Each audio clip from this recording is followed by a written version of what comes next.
আজ আমরা বানাবো ডিমের ঝোল।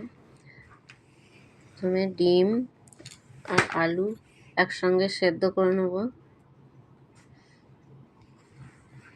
একটু নুন দিয়ে দেবো যাতে ডিমের খোলা তাড়াতাড়ি ভালোভাবে ছেড়ে যায়। ডিম সেদ্ধ হয়ে গেছে, নামিয়ে নেব।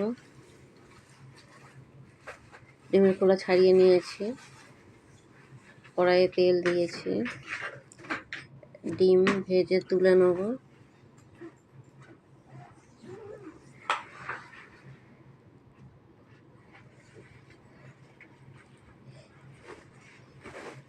আলু ভেজে নেব, হলুদ দেবো, দিয়ে আলু ভেজে নেব। এখানে আদা রসুনের মশলা করে নেব।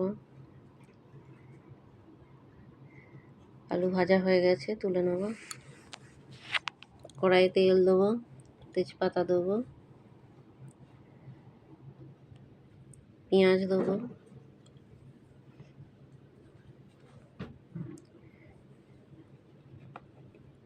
পেঁয়াজ হালকা ভাজা হয়ে গেলে টমাটোর দেবো। টমাটোর আর পেঁয়াজ ভাজা তাড়াতাড়ি হওয়ার জন্য নুন দেবো।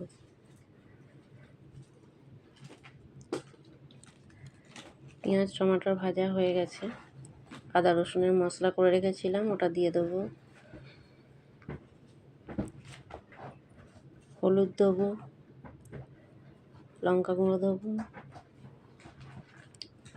জিরে গুঁড়ো দেবো,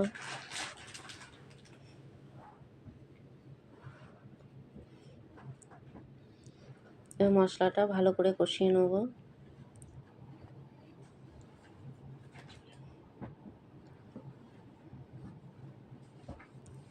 মশলা কষা হয়ে গেছে, এবার জল দিয়ে দেবো।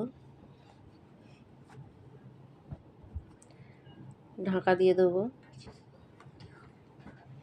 জল ফুটে গেলে ডিম আলু ভেজে রেখেছিলাম সেগুলো দিয়ে দেবো।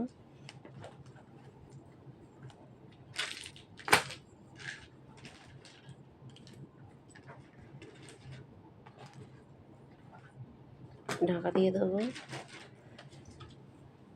গরম মশলা দেবো, ধনে পাতা দেবো। ডিমের ঝোল হয়ে গেছে, এবার নামিয়ে নেব।